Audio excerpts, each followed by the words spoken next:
早晨啊，各位大家好啊！咁首先呢，就多謝各位聽眾啦，咁落力咁去分享我呢個頻道，同埋訂閱我個頻道，多謝晒大家。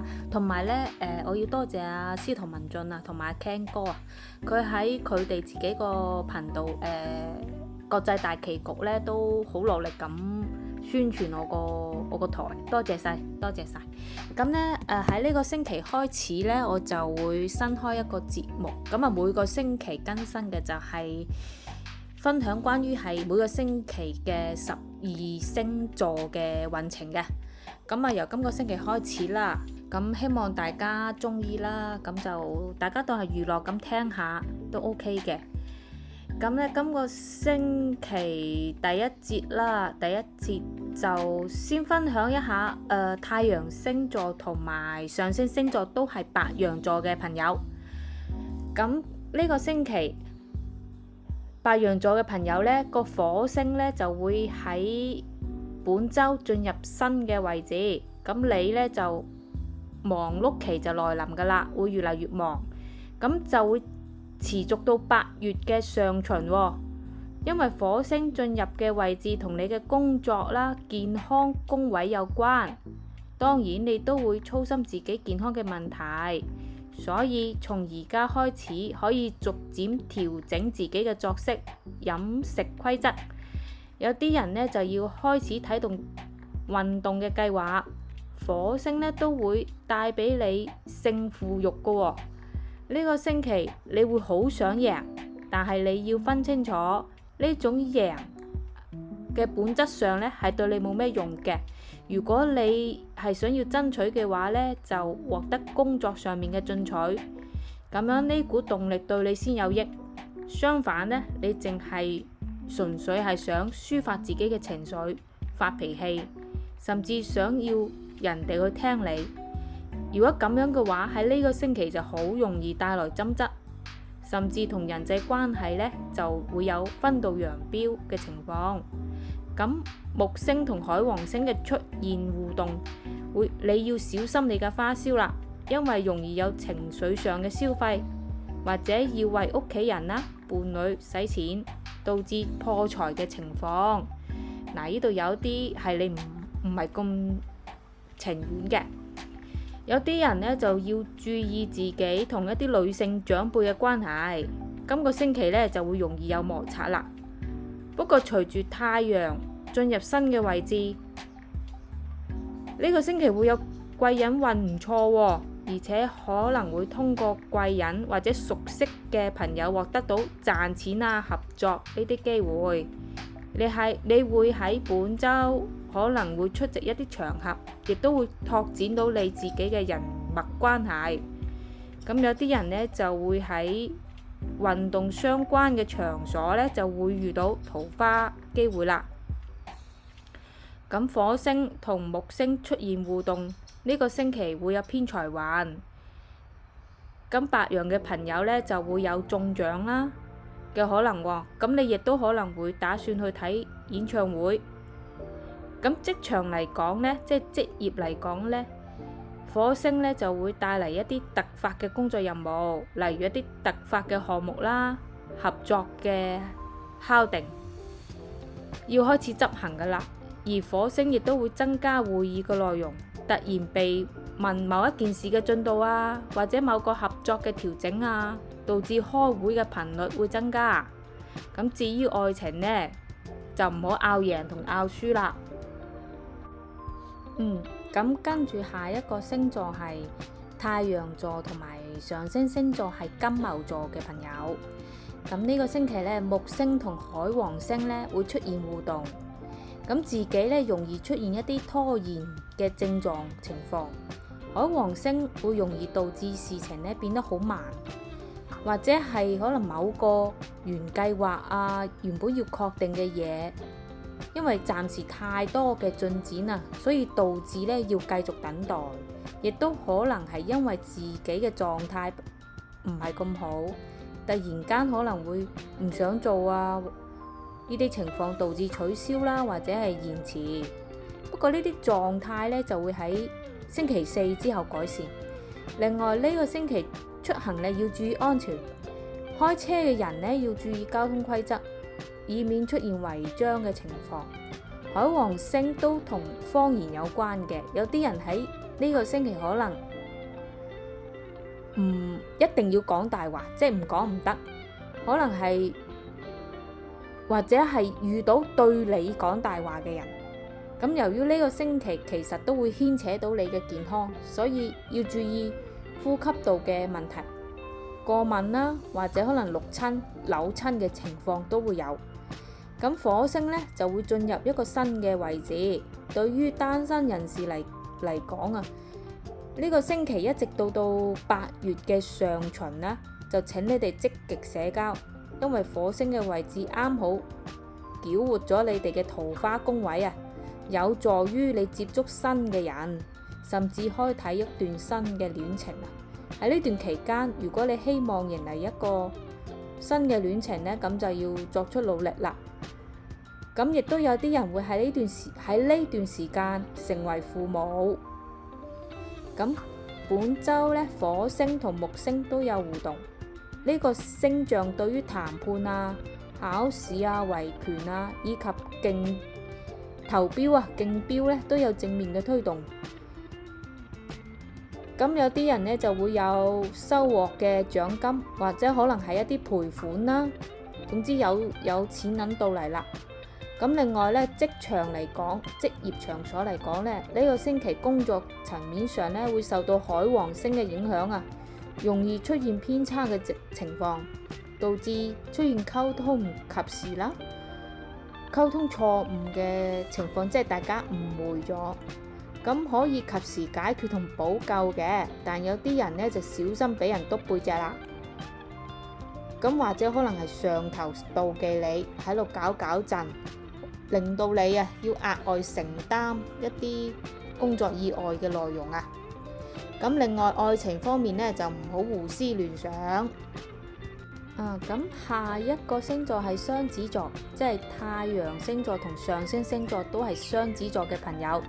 火星呢就會喺呢個星期嚟到你嘅家庭宮位，會一直持續到8月嘅上旬。呢段期間呢，或者會有一啲家庭嘅矛盾啦，家庭嘅事務要處理。咁當然亦都可能係某位家庭成員會有啲問題啦。咁呢段時間呢，要去處理呢種情況，亦都有可能係因為有啲人要計劃去搬屋、房屋嘅交易、裝修之類嘅情況嘅，同屋企有關。咁呢個係火星進入家庭宮位帶嚟嘅影響。咁或者你而家未曾感受到啦，咁但係喺8月上旬之前，你會逐漸感受到火星帶嚟嘅影響㗎。呢粒火星都有正面嘅能量。佢呢就會幫你重建自己安全感嘅來源啊，令到你變得更加強大。有一啲人呢就會喺呢個星期會結識到比你年長嘅人，會幫你帶嚟幫助嘅喎。咁木星同海王星嘅出現互動啊，咁所以今個星期唔好借錢俾人啦，亦都唔好輕易去墊錢啦。因為對方呢未必會及時還返俾你嘅喎，甚至可能因為自己追唔到債，反而仲會變得尷尬。咁呢個同時呢，就唔建議雙子座嘅朋友去同人哋合作啦，或者投資某個項目，好容易會有損失。咁太陽就會係入到一個新嘅位置，咁呢個時候，雙子座嘅朋友會容易改變髮型啦，例如做一啲醫美啊，或者處理口腔啊、牙齒方面嘅問題。咁火星同木星有和諧嘅活動，有啲人亦都會嘗試有新嘅工作機會，有新嘅合作機會都唔出奇㗎。咁呢個星象呢，會令到你同前公司嘅人出現聯絡喎。咁因為上週嘅星象影響到本週，有一啲人會進入交接工作嘅階段。喺工作層面嚟講，木星同海王星嘅互動要好好注意數據錢啊，即係錢同財務方面嘅嘢，因為好容易會出錯，所以呢個星期都係合作啊或者結算項目啊嗰啲呢，都會有啲差池，需要可能要督促即係催下佢啊，咁先可能會有咯，同埋會有出差嘅機會。咁愛情方面呢，都係生活上面嘅瑣碎事情啦。咁跟住到巨蟹座啦，太陽星座同埋上升星座都係巨蟹座嘅朋友呢，就要記得呢個星期呢，就唔好表現出一啲好強勢嘅姿態啦，因為火星啊會嚟到新嘅位置，呢個位置會令到你嘅言行舉止呢表現出強勢嘅狀態，咁就會發生一啲誤會啊或者矛盾嘅產生。咁火星亦都有正面嘅影響嘅，嗱，比如涉及到競爭嘅嘢啦，例如係考試啊、比賽啊、投標啊呢啲嘢咯，呢啲事情啦，咁個火星對你會有幫助㗎喎，咁你可能會俾一啲人留低一啲好嘅印象啦。咁同平時嘅狀態唔一樣，咁建議啦，你就唔好太過刻意，自然少少就 OK 啦，唔好過度在意或者緊張。呢個星期要注意頭痛、睡眠。你呢就可能會出現一啲皮膚嘅炎症，或者係泌尿系統相關嘅健康問題要處理啦。咁另外啊，火星嘅能量呢，亦都會帶俾你帶來一個表白啊、求婚嘅勇氣。咁你呢就可以今個星期試下啦。咁另外，火星亦都有助於參加面試嘅喎。咁木星同海王星出現互動，呢個星期呢就要注意女性長輩嘅健康啦，或者係你上級啊喺呢個星期非工作嘅時間安排會影響到你嘅私人時間，即係可能係落咗班就叫你去做嘢咁樣啦。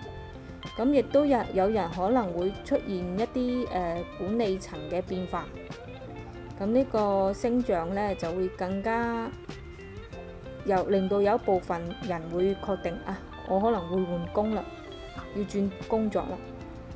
咁你可以喺而家呢就喺度觀望一下咯。咁當太陽呢進入咗你嘅星座嘅時候，生日嗰個月開始，太陽呢會帶俾你財運㗎喎。咁有啲人呢就會收穫到一啲同財務方面嘅好消息啦。咁另外啊，工作嚟講，今個星期你不得不處理一啲好緊急嘅狀況，甚至可能係上司嘅事情，即係話你可能都係要突然有突發嘅工作啦，私人時間仲要加班之類。咁呢，愛情方面呢，就唔好太過強迫於自己嘅唔好太過強調自己嘅感受同埋情緒啦。咁跟住落嚟就係獅子座，太陽星座同上升星座係獅子嘅朋友啦。咁你哋就要收斂你哋嘅鋒芒啦，而且你哋要低調籌謀，可能會參加一啲事情。咁對於低調去參加啲事情呢，會對於你哋嚟講呢就會更加安全嘅。咁另外你會發現啦，一啲你自己唔對外公開嘅一啲事情啦，反而會順利好多㗎喎。例如低調咁去進行一啲秘密嘅約會啦，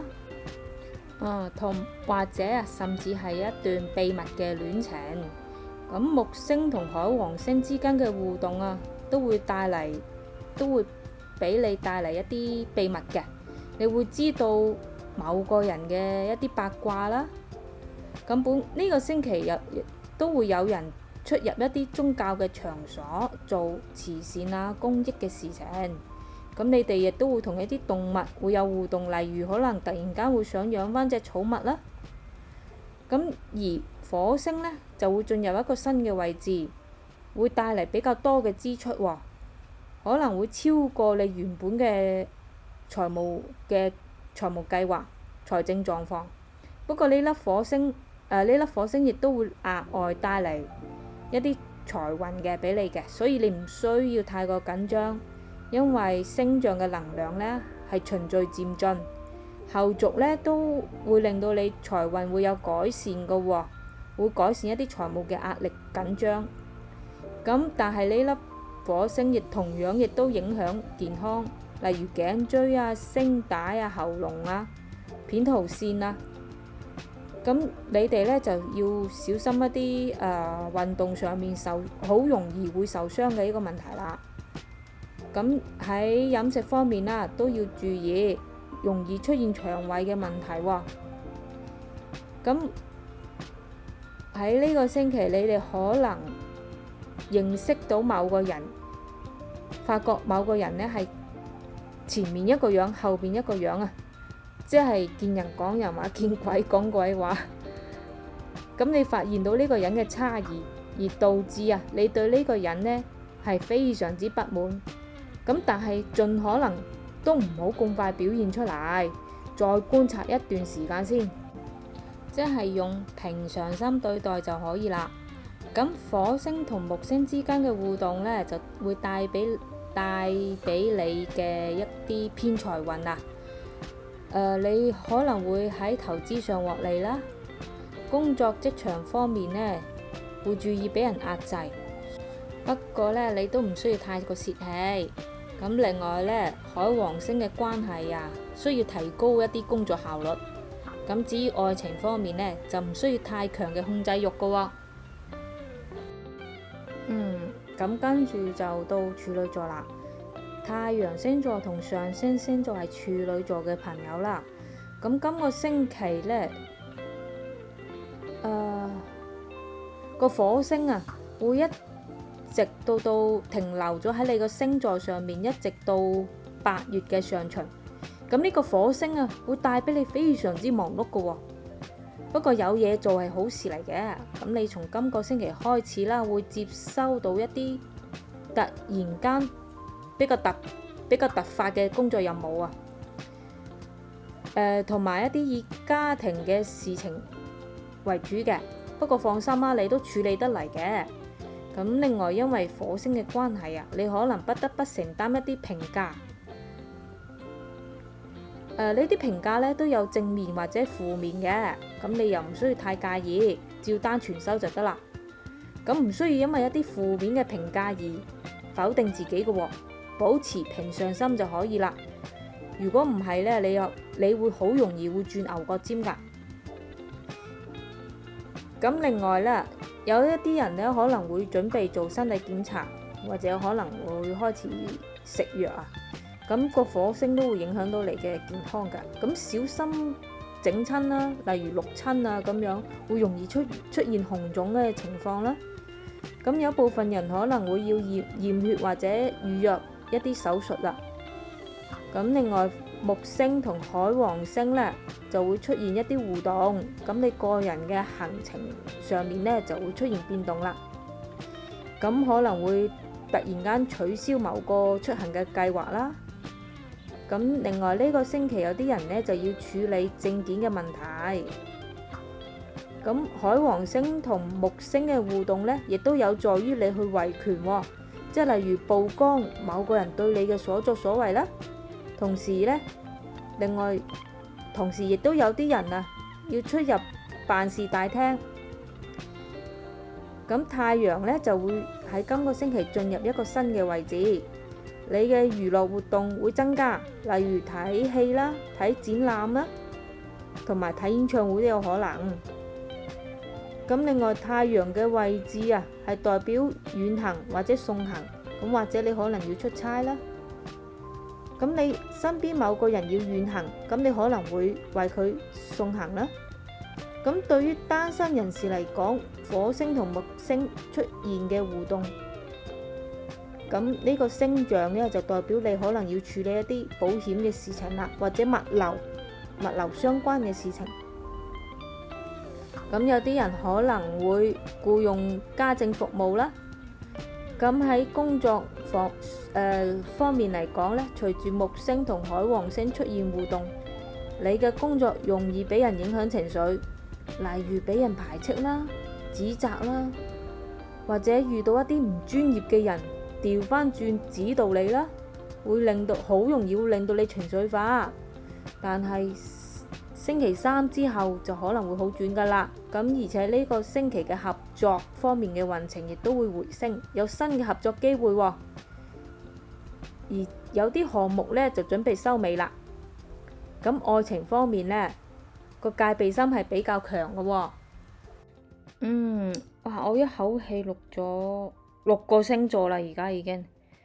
即係其實我覺得我平時呢錄音都係比較少啊。因為我錄音而家開始錄多啲，講嘢順啲啊，希望可以。因為我覺得我自己講嘢都仲係好似一嚿嚿咁樣，即係聽眾會聽得辛苦。講到6個星座，仲有6個星座啊，12個。好，跟住下一個呢係天秤座啊。天秤座，我係天秤座嘅。咁上升星座同太陽星座係天秤座嘅朋友呢。咁呢個星期呢，你哋覺唔覺得好辛苦、好攰呢？其實我覺嘅，或者呢，你可能正在處於被消耗同內耗嘅狀態之中，甚至再次陷入咗呢啲事情到底有冇意義㗎？呢啲思考裏邊，咁木星同海王星出現互動啊，呢個星象呢，就會令到你更加放大呢啲內耗嘅感受啦。咁但係呢，請你唔好緊張同埋焦慮，其實亦都說明咗你係想止損，想結束呢種狀態。咁喺呢個星期呢，有啲人會結束某啲關係啦，社交上合作上或者可能係唔再做呢份工啦，會結束一啲關係。感情上都會有可能噶，例如同佢分咗手啦，你淨係想俾自己停一停，休息一下。咁呢個星象亦都預示咗呢啲人呢係會開啟一個新嘅生活，你會換工作啦，換地址，甚至乎去另外一個城市開啟自己新嘅生活。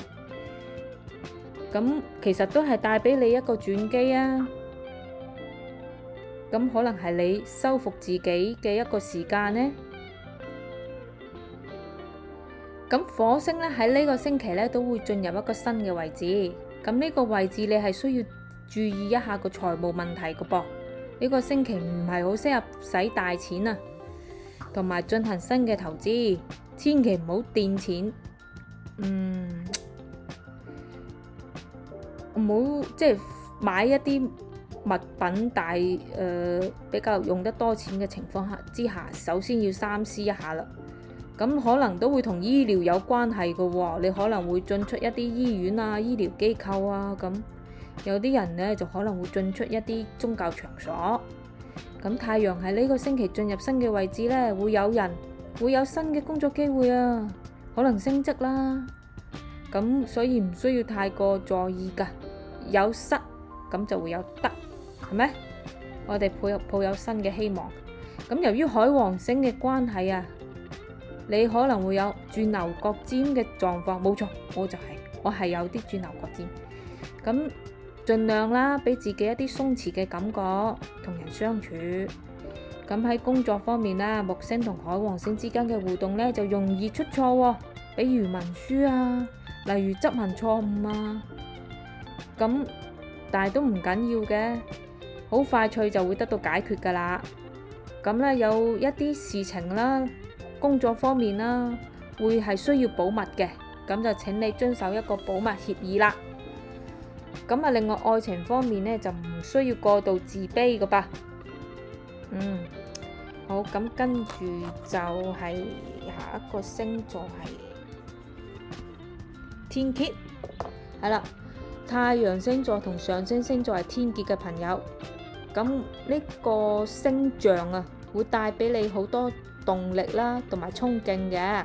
咁火星呢會喺一個新嘅位置，呢個位置會停留到8月嘅上旬，咁你又要開始周期性嘅應酬啦，比如係一啲接待啦，會面一啲客戶啊，商業嘅性質嘅應酬啦，好頻繁咁參加一啲活動啦，生日嘅活動都有可能，不過多數都係商業成分。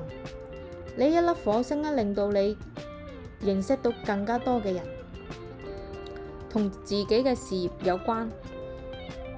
咁你想重新掌握某個權限嘅話呢，呢粒火星咧會幫到你嘅喎。咁請你期待8月之前呢一段日子啦。不過火星都有負面影響，就係呢一個星期好容易會同同事啊、客戶啊或者供應商出現爭執，唔開心嘅話呢，唔開心嘅對話。咁呢，你先解決事情先，就唔好帶住咁多負面嘅情緒去做呢個工作咯。即係多做事少說話，言多必失啊嘛。咁另外木星同海王星出現互動啊，呢個星象呢，容易係同某個女性不愉快嘅喎。有一啲人呢，上個星期已經開始出現呢種狀況噶啦。呢個星期仍然需要呢種仍然需要注意。咁男性嘅長輩嘅健康問題都需要注意。咁有啲人呢，會為屋企支付賬單啦，為屋企人買商品啦，都會支出一筆費用。咁太陽呢，就會喺本週進入新嘅位置喎。呢一個星象啊，預示住可能會訂票，即係例如係酒店啊、機票啊咁，會出一個行程啦，或者進入辦事大廳、行政樓啊呢啲狀況，或者幫人買演唱會票啦，睇演唱會啊，唔出奇。咁另外火星同木星之間嘅互動呢，會為你帶嚟偏財運，同時有啲人呢，會準備開始一個新嘅戀情啦喎。工作方面呢，工作上啊，失誤呢係多數都係人哋導致嘅，即係好容易俾人累啊。咁你亦都會因為咁樣而容易發脾氣啦、暴躁啦，但唔緊要噶，做好自己嘅情緒管理就得噶啦。呢啲錯誤可以修正嘅。文書啊、溝通方面，會變得反覆咯，即係錯咗又改，錯咗又改，會反覆一啲啦。咁最終呢，都好快可以定到案落嚟嘅。咁另外愛情方面啦，就唔好講啲違心嘅説話啦。咁跟住就係射手座，太陽星座同上升星座係射手嘅朋友啦。火星呢就會喺今個星期嚟到一個新嘅位置啦。咁就停到大概8月嘅上旬啦。咁你可能會處理一啲比較重要嘅事情，呢件事喺8月份就會收尾噶啦。所以火星呢會俾你帶來額外嘅能量啊，好忙碌啦，好衝刺嘅感覺啦，有決心啦，就有一道火咁樣啦。咁當然火星呢都會加劇你對某位上司嘅不滿嘅，你可能覺得對方嘅想法太單一啦、古板，甚至乎有啲天真，因此內心會好抵抗。有一部分人呢就會同呢部分人出現咗言語上嘅對抗，咁你就需要更加小心啦，因為呢啲人呢比較小氣啊，冇乜量度，咁反而可能會令你製造一啲障礙啦。木星同海王星出現互動，咁如果有人爭你錢或者爭你一啲嘢未曾還嘅話呢，你呢個星期係可以提一提對方嘅喎。咁另外係有啲人可能會遇到一啲好似吸血鬼咁樣嘅朋友啦、情人啦，或者桃花對象嘅話呢，佢可能會向你索取某啲物質或者情緒方面嘅嘢同你索取，令到你開始變得唔舒服，因為你會覺得啊，對方當咗你係提款機啊，你唔好懷疑你自己呢個想法，冇錯。確實，對方真係可能會係當你係提款機，你需要警惕啦，做出判斷啦。咁呢個星期嘅太陽呢，就會進入一個新嘅位置，有一啲人呢會收穫禮物，或者係被贈予某一啲嘢嘅。咁有啲人呢就會出入一啲醫院醫療場所辦理保險嘅事情。木星同火星之間嘅互動呢，會為你帶嚟貴人結識到一啲新嘅朋友，一啲新嘅人物。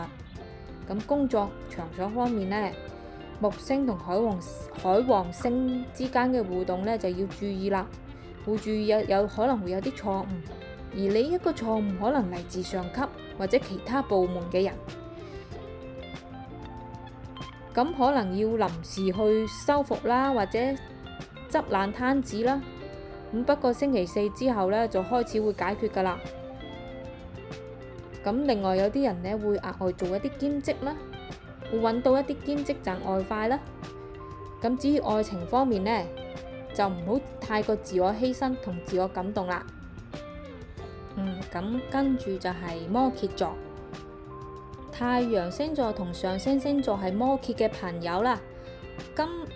木星同海王星出現嘅互動呢個星象對應你嘅係你嘅人際關係，包括感情同家庭嘅關係。咁或者你同某個人相處嘅時候，得唔到家人嘅支持啦，佢哋唔同意你，咁或者可能係你嘅伴侶同你嘅屋企人發生咗矛盾啦。咁有一部分人可能會發現好似個伴侶冇辦法改變，極端一啲係發現對方嘅諗法同觀念係非常唔正確，但係又解決唔到，咁大家嘅關係就陷入咗一種僵局啦。